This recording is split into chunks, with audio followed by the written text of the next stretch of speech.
अस्सलाम वालेकुम स्टूडेंट्स। आज से हम एक नई सीरीज़ स्टार्ट करने जा रहे हैं जिसमें ये एक इंडियन टेक्स्ट बुक है। एनसीईआरटी हम जिसको कहते हैं। मोस्टली जो इंडिया में मेडिकल कॉलेजेस का टेस्ट होता है उसमें ये वाले जो टेक्स्ट बुक हैं वो इस्तेमाल किए जाते हैं और इनका कोर्स और जो टॉपिक्स हैं वो काफ़ी एडवांस्ड हैं। तो इस सिलसिले को या इस बात को मद्देनज़र रखते हुए हमने ये सोचा कि इस टेक्स्ट बुक के मुताबिक कुछ हम लेक्चर्स बनाएं जो आप स्टूडेंट्स को अपना कोर्स समझने में हेल्प करेंगे। तो एक इशू जो मुझे लगता है कि स्टूडेंट्स ज़्यादा सफ़र करते हैं वो ये होता है कि हमारे स्टूडेंट्स के साथ लैंग्वेज का बहुत बड़ा प्रॉब्लम है कि वो लैंग्वेज को समझ नहीं पाते।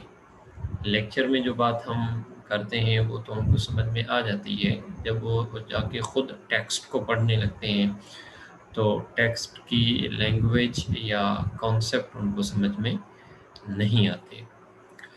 तो इस सीरीज़ में हम ये करेंगे कि टेक्स्ट को साथ रीड करेंगे और उसको समझते भी जाएंगे। तो इंशाल्लाह आपको जो टेक्स्ट की लैंग्वेज है और साथ साथ जो उसका कॉन्सेप्ट है वो दोनों समझ में आएंगे। तो हम कोशिश करेंगे कि रोज़ाना के हिसाब से आपके 20 मिनट सिर्फ हम लें कि 20 मिनट की हम रीडिंग और अंडरस्टैंडिंग साथ साथ करेंगे। तो ये एनसीईआरटी फर्स्ट ईयर की बुक है। उसका पहला जो चैप्टर है उस चैप्टर का नाम द लिविंग वर्ल्ड है। अब इस चैप्टर में हमारे पास बुनियादी तौर पर 4 टॉपिक्स हैं। सबसे पहले लिविंग ऑर्गेनिजम्स या लिविंग वर्ल्ड का कॉन्सेप्ट, उसमें वैरायटी यानी लिविंग ऑर्गेनिज्म के कौन कौन से टाइप्स हैं। फिर उनकी टैक्सोनॉमिक कैटेगरीज के जब हम क्लासिफिकेशन करते हैं तो कौन कौन से रैंक्स बनाते हैं, और टैक्सोनॉमिकल एड्स। ये 4 टॉपिक हैं जो हम इस चैप्टर में कवर करेंगे। सो हम बिस्मिल्लाह करते हैं। How wonderful is the world, ये दुनिया कितनी खूबसूरत है। The wide range of living types is amazing, जिसमें लिविंग ऑर्गेनिजम्स के टाइप्स के हिसाब से एक बड़ी रेंज है। अब इस रेंज कहने का मकसद ये है कि यानी काफ़ी सारे टाइप्स के ऑर्गेनिजम्स आपको नज़र आते हैं। The extraordinary habits in which we find living organisms be in be it cold mountains, deciduous forest, oceans, freshwater lakes, deserts और hot springs। यानी ये ऑर्गेनिज़म अपनी रहन सहन के हिसाब से मुख्तलिफ हैबिटाट में आपको मिलेंगे। वो कोल्ड माउंटेन में भी मिलेंगे, डेसिडुअस फॉरेस्ट में भी मिलेंगे, आपको ओशियंस में भी मिलेंगे, फ्रेश वाटर के लेक्स में भी मिलेंगे, डेजर्ट्स में भी मिलेंगे, even though they are also in the hot springs. गर्म जो कुएँ हैं किसी भी चीज़ की या एरियाज़ हैं वहाँ भी ये चीज़ आपको मिलती हैं। लीव अस स्पीचलेस, कहते हैं ना कि हमारी उनको देख के हमारी जो ज़ुबान है वो बंद हो जाती है। आमतौर पर एक इस्तिलाह इस्तेमाल होती है कि बोलती बंद हो जाती है हमारी। The beauty of galloping horse, of the migratory birds, the valley of flowers, or the attacking shark evokes awe and the deep sense of wonder। आपको मुख्तलिफ़ जगहों पर जो हॉर्सेस की बात करें, माइग्रेटरी बर्ड्स की बात करें, फूलों के बंचेस की बात करें, या शार्क्स जो हैं वो अपने शिकार पर जिस तरह से आके झपटती हैं, तो इससे आपको एक अजीब ताज्जुब जो है वो क्रिएट होता है। The ecological conflict and cooperation among members of the population, एक जगह पर रहते हुए एक ही इकोसिस्टम के ऑर्गेनिजम्स का आपस में झगड़ा भी होता है। ये हम नोटिस करते हैं कि परिंदे भी आपस में लड़ते हैं, डॉग्स आपस में लड़ते हैं, बफेलोज आपस में लड़ती हैं, मुख्तलिफ टाइप के ऑर्गेनिज्म आपस में लड़ते हैं, तो उनमें कॉन्फ्लिक्ट भी होता है। इवन वो एक दूसरे के साथ कोऑपरेट भी कर रहे होते हैं। Among populations of a community or even the molecular traffic inside a cell make us deeply reflect on। सिर्फ यही नहीं, अगर हम सेल्स के अंदर बात करें कि कुछ चीज़ें ऐसी हैं जो किसी ट्रैफिक की रवानी की तरह सेल्स के अंदर जा रही हैं और कुछ उनके दरमियान से बाहर आ रही हैं। कोई एक सेल से निकल के कोई दूसरे सेल में जा रही है, कोई जो है उस सेल से उस सेल की तरफ, एक बॉडी के पार्ट से दूसरे बॉडी के पार्ट की तरफ ये चीज़ जा रही है। What Indeed is life? तो सवाल ये है कि फिर ये लाइफ है क्या? This question has two implicit questions within it। इस क्वेश्चन के अंदर दो और छुपे क्वेश्चंस हैं। The first is a technical one, जिसका ताल्लुक पहले का जो है वो टेक्निक के साथ है, and seeks answer to what living is opposed to the non living. दूसरा ये है, उसका आंसर जब आपको मिलेगा वो ये कि लिविंग ऑर्गेनिज्म में ऐसा क्या है जो नॉन लिविंग में नहीं। And the second is the philosophical, दूसरे का ताल्लुक जो है वो आपके मंतक से है। And the seeks answer to what the purpose of life. एक है कि लाइफ बनी हुई किसकी है, दूसरा है कि लाइफ का मकसद क्या है। As a scientist we shall not attempt answering second questions. Scientist होने के नाते हम दूसरे वाले सवाल का जवाब तो देने की कोशिश नहीं करेंगे, क्योंकि इसका ताल्लुक बुनियादी तौर पर आपके बिलीव्स और अकायद के साथ है। तो इसको साइंस ज़ाहिर सी बातें नहीं छेड़ेगी, क्योंकि हर कोई अपने अपने अकीदे के हिसाब से इसको रिस्पॉन्ड करेगा। We will try to reflect on what is living. हम कोशिश ये करेंगे कि हम किस पर रोशनी डालें कि लिविंग ऑर्गेनिज्म क्या है, लाइफ क्या है। तो हमारे पास व्हाट इज़ लिविंग का जो जवाब है वो अब हम देने की कोशिश कर रहे हैं। When we try to define living, जब हम ये कोशिश करते हैं कि लिविंग क्या है, we conventionally look for the distinctive characteristics exhibited by the living organisms। हम ऑटोमेटिकली चले जाते हैं उन कैरेक्टर्स की तरफ जो लिविंग ऑर्गेनिजम्स रखते हैं। Growth, reproduction, ability to sense environment, and mount a suitable response come to our mind immediately is a unique feature of living organisms।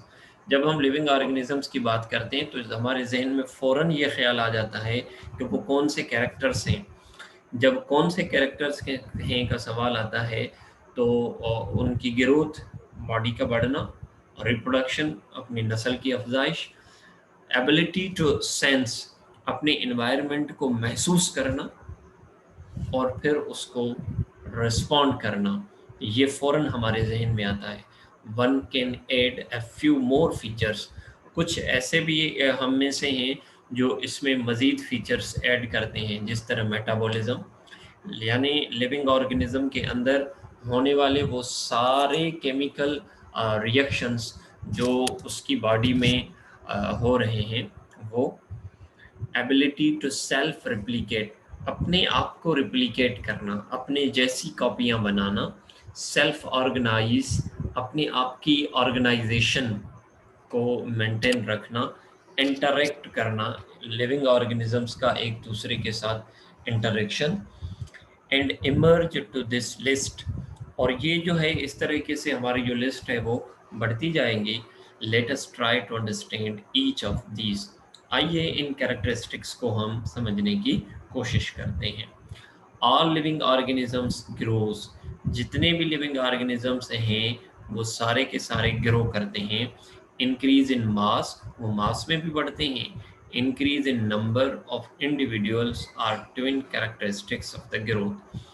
यानी ग्रोथ की ये डेफिनेशन भी है कि आप वजन में भी बढ़ते हो और नंबर में भी बढ़ते हो, चाहे आप सेल्स की बात करें या बॉडी के हाइट की बात करें। A multicellular organism grows by cell division. जो मल्टी सेल्यूलर ऑर्गेनिज्म है वो सेल डिवीजन से ग्रो करता है, क्योंकि वो नंबर ऑफ सेल्स बढ़ा रहा होता है। In plants growth this growth by cell division occurs continuously throughout their life span। Plants में जितने उनकी लाइफ है, जब तक वो दुनिया में रहेंगे, continuously they grow and they increase their number of cells. In animals, लेकिन हम एनिमल की जब बात करेंगे, this growth is seen only up to the certain age. ये ग्रोथ आपको एक मखसूस उम्र की हद तक नजर आएगी। However, cell division occurs in certain tissues to replace lost cells। लेकिन जो सेल डिवीजन है फिर भी उनमें आपको होती हुई नज़र आएगी जब आप उनको ऑब्जर्व करेंगे साइंटिफिकली। वो इसलिए हो रही है ताकि उनकी बॉडी की रिपेयर हो सके। Unicellular organisms grow by cell division. Unicellular organisms अपने आप को ग्रो करते हैं सेल डिवीजन के ज़रिए से, यानी वो अपने ऑर्गेनिज्म बढ़ाते हैं। यहाँ जो ग्रोथ का कॉन्सेप्ट है वो ये हो जाएगा कि वो अपनी पॉपुलेशन को बढ़ा रहे हैं। One can easily observe this in vitro. इसको आप लेबोरेटरिकली ऑब्जर्व कर सकते हैं। तो इसके लिए आपको क्या करना पड़ेगा, कुछ आर्टिफिशियल मीडियम या कल्चर बनाने पड़ेंगे जिसमें हम लिविंग ऑर्गेनिजम्स को लेबोरेटरी में रख के ग्रो करवाएं, ताकि उनकी ग्रोथ को हम चेक कर सकें कि how they are growing, either they are growing और not, by simply counting the number of cells under the microscope. आप पहले उनके नंबर्स को काउंट करें, कुछ दिनों के बाद फिर उनके सेल्स के नंबर को काउंट करें तो आपको वो नंबर बढ़े हुए मिलेंगे। In majority of higher animals and plants growth and reproductions are mutually exclusive event. कुछ ऑर्गेनिजम्स जो हायर एनिमल्स या प्लांट्स कहलाते हैं उनमें ग्रोथ और रिप्रोडक्शन जो है वो म्यूचुअली एक्सक्लूसिव इवेंट, वो साथ साथ चलने वाले इवेंट होते हैं। One must remember that increase in body mass is considered as growth. ये बात हमारे जहन में रखने की है कि बॉडी का वजन बढ़ना ये ग्रोथ कहलाता है। Non living objects also grow if we take increase in body mass as the criteria of our growth. तो नॉन लिविंग भी इस हिसाब से ग्रो करते हैं अगर हम वजन को ही कंसीडर करें सिर्फ ग्रोथ में। तो however, this kind of growth exhibited by non-living objects by the accumulation of material on the surface, वो अपने ऊपर दूसरा मटेरियल जमा करके अपना वजन बढ़ाते हैं, लेकिन वो मटेरियल भी किसी और मीन से जमा होगा।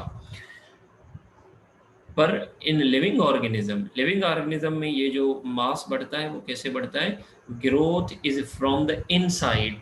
वो अंदर से अपने सेल्स के नंबर को बढ़ाते हैं, ग्रोथ करते हैं, and therefore can not be taking as a defining property of living organism.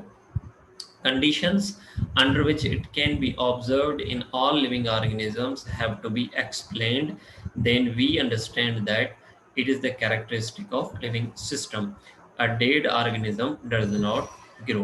तो यहाँ ये बात समझने की है कि वजन और नंबर में बढ़ना ये ग्रोथ कहलाएगी, क्योंकि वजन में तो नॉन लिविंग भी बढ़ सकती है। लेट सपोज के एक पानी का गिलास है, उस पानी के गिलास में आधा गिलास पानी भरा हुआ है, अगर उसमें आप दूसरा पानी ऐड कर दोगे तो उसका वजन बढ़ जाएगा। तो हम ये नहीं कहेंगे कि इसने ग्रोथ की है, क्योंकि इसके ऊपर हमने कोई चीज़ डाली है। लेकिन इसी ही गिलास वाले कल्चर के अंदर कोई अगर माइक्रो ऑर्गेनिज्म मौजूद होगा तो वो माइक्रो ऑर्गेनिज्म अंदर ही अंदर से डिवाइड होगा, 1 से 2 हो जाएंगे, 2 से 4 हो जाएंगे। तो यूँ उनके सेल्स का नंबर भी बढ़ेगा और उनका मास भी बढ़ेगा और इस हिसाब से वो ग्रो करेंगे।